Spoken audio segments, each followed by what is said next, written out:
Kalau nanti ini kita anggap biasa, suatu saat ini hilang dari kita, baru kerasa.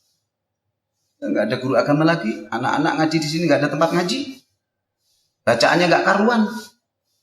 Allahumma salli wa sallim wa barik alaih.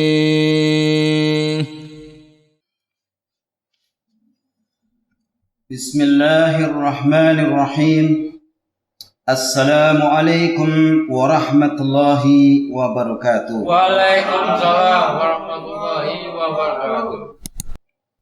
Alhamdulillah wa syukurillah wa binikmatillah wal iman wal islam wa sihatu wal afiyah wa salam wa barakah. Allahumma salli ala sayyidina Muhammadin wa ala alihi wa sahbihi wa barik wa sallim.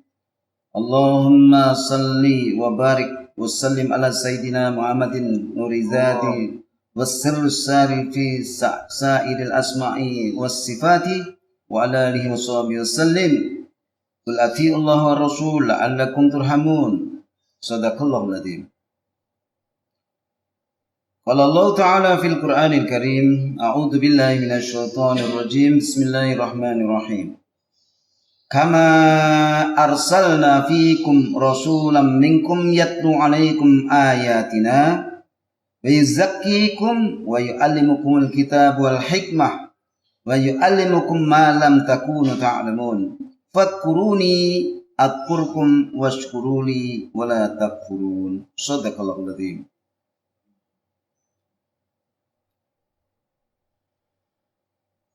Sebagaimana kami telah mengutus kepadamu seorang Rasul, yaitu Nabi Muhammad SAW, dari kalangan kamu sendiri yang membacakan ayat-ayat kami, mensucikan kamu dan mengajarkan kepadamu kitab Al-Quran dan hikmah atau sunnah, serta mengajarkan apa yang belum kamu ketahui. Maka ingatlah kepadaku, aku pun akan ingat kepadamu, dan bersyukurlah kepadaku, dan janganlah kamu ingkar kepadaku. Shadaqallahul adzim. Surat Al-Baqarah 151 dan 152.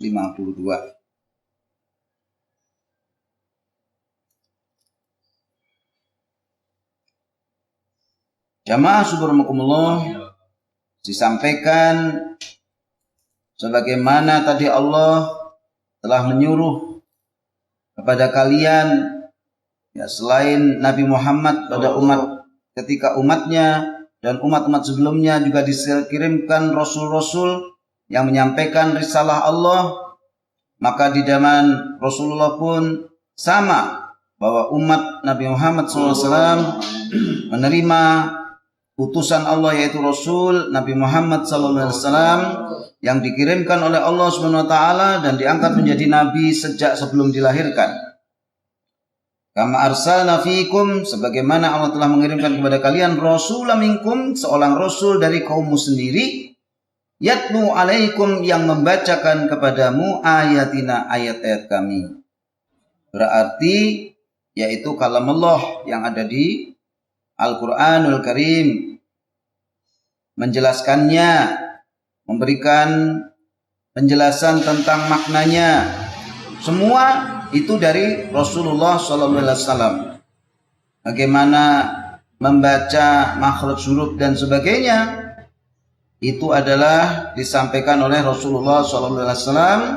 Wa yuzakkikum, dan yang membersihkan, mensucikan kamu, yaitu apa? Mengajarkan dengan risalah agama ini bagaimana bertaubat kepada Allah, bagaimana menjemput rahmat dan ridha Allah, dan bagaimana amal-amal baik itu dapat menghapuskan dosa-dosa di masa lalu.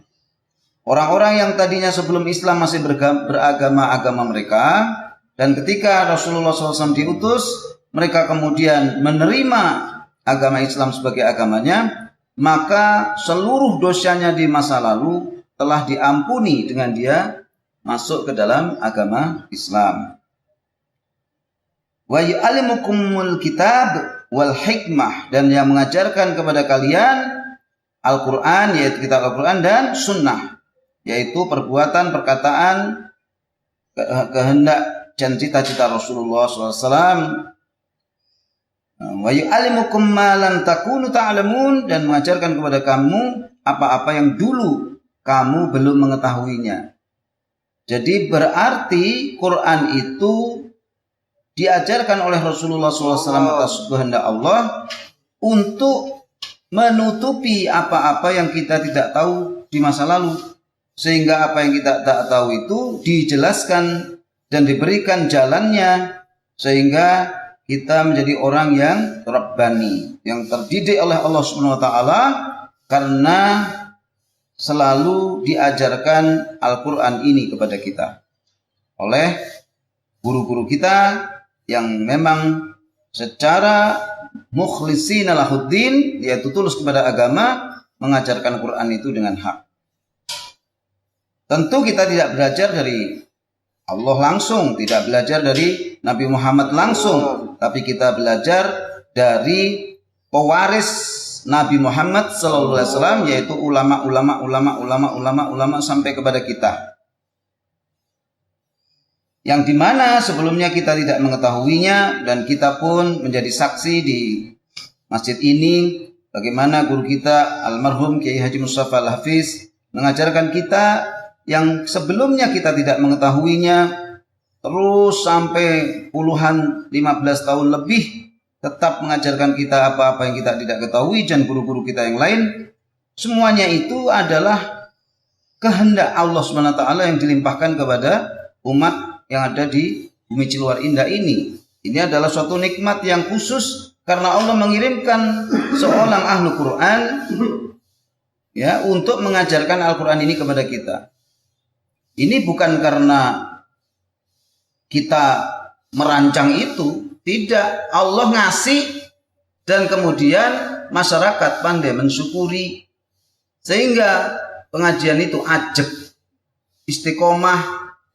Kenapa? Karena yang mendapatkan ini betul-betul mensyukuri nikmat Allah Subhanahu wa taala.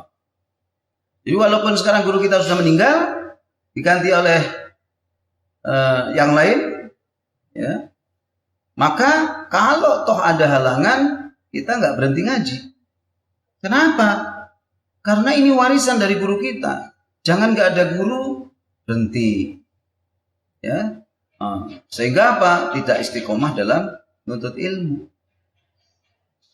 Jadi wa yu'allikumul kitab wal hikmah wa yu'allimukum ma lam takunu ta'lamun.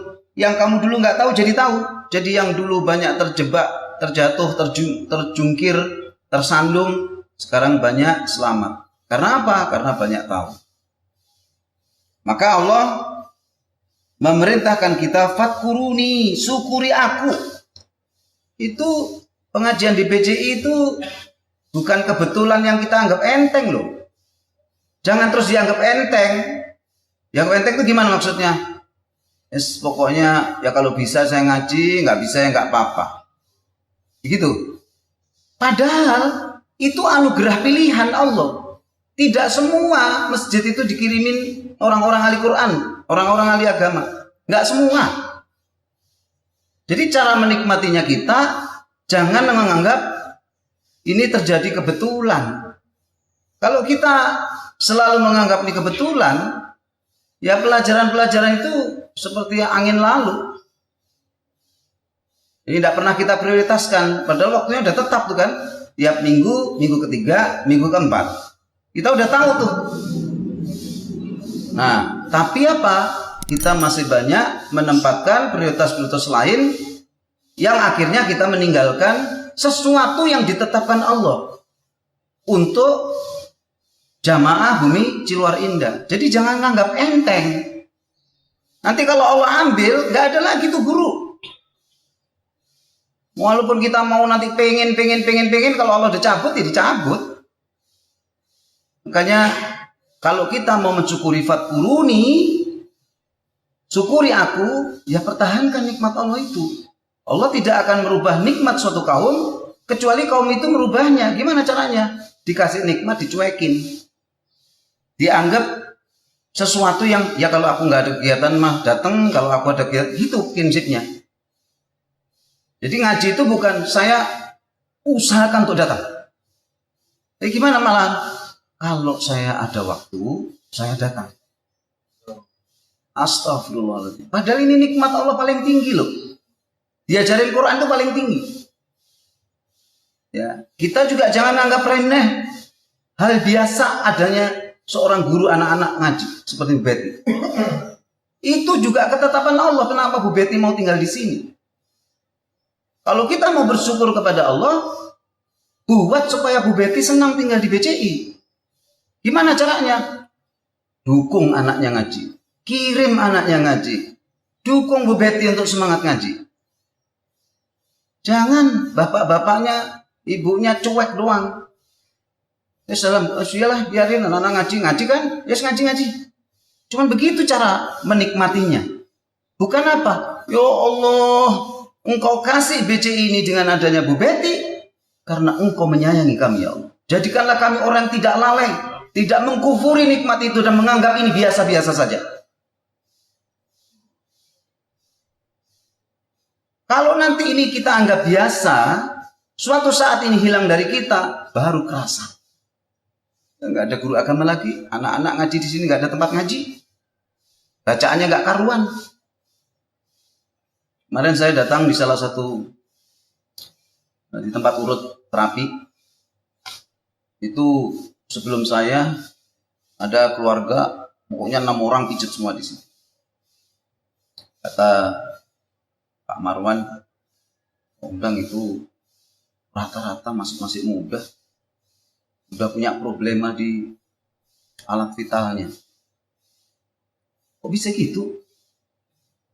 Ya saya duga sih mereka banyak berbuat onani di kamar mandi.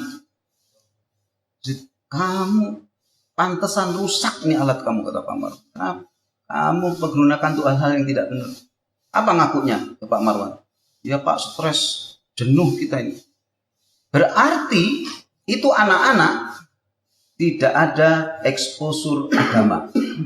Sampai anak-anak itu hal begituan itu sebagai solusi di kamar mandi. Baru kita tahu, ya Allah, bagaimana kalau kita itu cuek sama agama? Akhirnya yang jadi korban siapa? Anak-anaknya, bapaknya stroke, anaknya punya penyakit alat vital, hampir semuanya punya problema itu. Kenapa itu terjadi? Kata Allah, kamu nggak peduli sama pendidikan agama. Kamu cuek sama pendidikan agama. Kamu menganggap pendidikan agama itu kuno. Akhirnya, akibatul mukadzibin. Itulah akibat dari orang-orang yang mendustakan agama. Itu kejadian nyata. Sekarang saya mau tanya, sehebat apapun kekayaannya, kalau keluarganya kayak ini, bahagia enggak? Enggak ada bahagia-bahagianya. Enggak ada. Sama sekali enggak ada. Maka kata Allah, cukup sebagai pendosa orang yang menyia-nyiakan keluarganya. Nggak usah dosa yang lain, cuma nggak ada pendidikan sama keluarganya, nggak mikirin pendidikan agama, cukup sebagai mendosa. Nggak usah dosa yang lain lah. Maka fatkuruni akurkum, syukuri aku, tak kasih istri, tak kasih anak, tak kasih guru-guru yang datang kepada kamu. Kamu nganggapnya cuma sebagai alat kalau nggak ada kegiatan doang, bukan sebagai hal yang utama. Ya kalau hal-hal yang penting-penting yang memang ada sih nggak apa-apa. Ini kadang-kadang ya cuman dianggap sebagai kegiatan, ya lumayanlah ada kegiatan di PCI. Kalau aku kosong datang, jadi itu bukan target, bukan kayak kuliah. Kalau kuliah kan yang lain ditinggal demi kuliah. Kalau ini enggak. Aku datang kalau di rumah nganggur. Aku datang kalau nggak ada kegiatan lain. Kegiatan lain itu kadang-kadang yang prioritasnya nggak terlalu tinggi. Reunian, shopping mall, jalan kaki. Lah jalan kaki jadwalnya belum setetap jadwal ngaji. Bisa ngalahin ngaji coba. Ya, nah jadi kita harus syukuri nikmat Allah ini. Ya. Fadkuruni adkurkum, ingatlah aku juga akan ingat kamu. Gimana ingatnya Allah? Dalam kesendirianmu, aku juga dalam kesendirianku. Kalau kamu ingat aku dalam jamaah, Aku ngingat dengan jamaah yang lebih baik, malaikat muqarrabun semua ngingat kita semua. Waskuruli, syukuri aku, wala takfurun, dan jangan ingkar terhadap nikmatku. Jamaah rahimakumullah, semoga nikmat yang kita syukuri bukan saja nikmat perut. Apa itu? Bisa makan, bisa naik mobil, bisa dapat duit. Tapi apa? Nikmat batin di mana pembawa risalah-risalah agama selalu menaburkan nutrisi kepada hati kita. Itu juga harus disyukuri. Bukan cuman syukur terhadap perut. Aku likulli hadza wastaghfirullahi li wa lakum. Alhamdulillah semua pengajian yang ada di Muncul Arena ini masih berjalan secara istiqomah. Nah, ini saya ngomong aja sekarang. Nasib pengajian ini ya, ke depannya tergantung kita. Kalau kita menganggap itu bukan prioritas, suatu saat akan hilang bersama angin. Kalau kita menganggap itu prioritas, insya Allah Allah pelihara. Aku qouli hadza astaghfirullahi wa lakum. Subhanakallahumma wa bihamdika asyhadu an la ilaha illa anta astaghfiruka wa atubu ilaik. Assalamualaikum warahmatullahi wabarakatuh. Waalaikumsalam. Bismillahirrahmanirrahim. Waalaikumsalam.